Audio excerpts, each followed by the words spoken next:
Ça y est, je me suis enfin décidé pour la première fois de l'année à aller faire du shopping. Bon ok, on est en décembre, je m'y prends un petit peu tard, mais au moins je peux me préparer pour les fêtes de l'hiver. C'est vrai qu'à chaque fois j'ai un problème, j'arrive pas à acheter des vêtements qui soient pas de marque. J'ai tout le temps besoin de pompes de marque, de vestes de marque, enfin. Et en voyant tous ces produits la dernière fois dans un grand rayon, je me suis rappelé un truc, c'est que quand on était petit on se prenait pas la tête, genre en 6ème, on dessinait les marques au stylo sur les sacs. Par exemple, t'avais un sac à dos moche, Leclerc.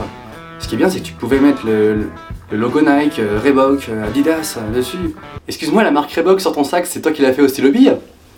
Bah ouais, enfin non, c'est un vrai sac, c'est un vrai Reebok. Ah, non parce qu'en fait j'ai vu que t'avais mis plusieurs marques au stylo bille, je me suis dit peut-être c'est un sac à plusieurs marques, oui, enfin... Excuse-moi, je suis en 6ème, j'ai un peu de mal avec mon image. Je fais n'importe quoi, putain. Bon, ensuite il y a un truc, c'est que quand tu vas faire ton shopping, t'aimes bien toujours être accompagné par quelqu'un. Parce que bizarrement, t'as l'impression que quand t'es tout seul, bah, tu tapes un peu la honte alors que tout le monde achète des vêtements, enfin, c'est pas, je dirais, plus honteux quoi. Donc là tu fais la queue pour aller à la cabine d'essayage, et quand t'arrives à la fin, il y a un monsieur qui te demande combien t'as d'articles. Donc tu lui dis par exemple 3, c'est à ce moment là qu'il te donne un panneau où c'est écrit 3, tu vois. Bon, c'est au cas où t'aurais oublié, voilà. Putain, j'avais combien d'articles? 3, heureusement qu'il m'a filé un panneau. Ensuite, il y a tout le temps une étape où tu es en hésitation. C'est-à-dire que tu mets une chemise par exemple et tu sais pas si tu dois la prendre ou pas la prendre. C'est là qu'intervient le pote avec qui tu es venu faire du shopping. Et il y a un truc que moi je supporte pas, c'est quand ton pote te donne l'argument suivant pour te faire trancher. Franchement mec, cette chemise, si je peux te filer un vrai conseil de pote, si tu veux vraiment m'écouter une fois dans ta vie, fais comme tu le sens. Non mais les gars, cette réponse c'est nul. Genre évidemment que je fais comme je le sens. Éventuellement il y a la phase numéro 2, c'est quand il te répond: bon écoute, tu veux un conseil mec? Pour une fois, suis ton instinct.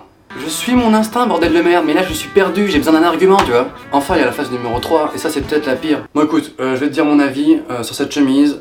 Si j'étais toi, je la prendrais pas. Mais toi, prends-la. Ouais, je crois que j'aurais pu faire mes courses avec un pote. Il y a un truc qui s'appelle Uniqlo, je sais pas si vous avez remarqué.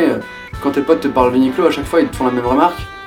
Tu vas à Uniqlo? Putain, c'est pas cher là-bas, oh, vas-y. Alors c'est bizarre parce qu'inconsciemment, ce truc-là on le retient à fond, tu vois. Et là, bizarrement, tu prends 1, 2, 3 articles et tu t'en fous du prix. Ce qui fait que tu te retrouves à la caisse. 270 milliards de dollars, s'il vous plaît, monsieur. Pardon? Ah, le prix? Ah non, mais le prix, moi je m'en fous, hein. Ici c'est pas cher. C'est bon, allez-y. Je paye en liquide.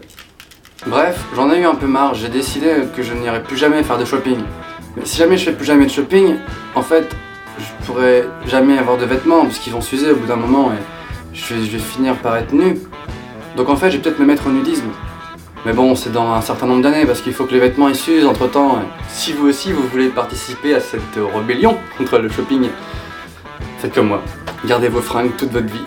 Puis on finira tout nu. Voilà, bah rendez-vous sur normanfaitdesvideos.com. C'est pas interdit aux moins de 18 ans en fait.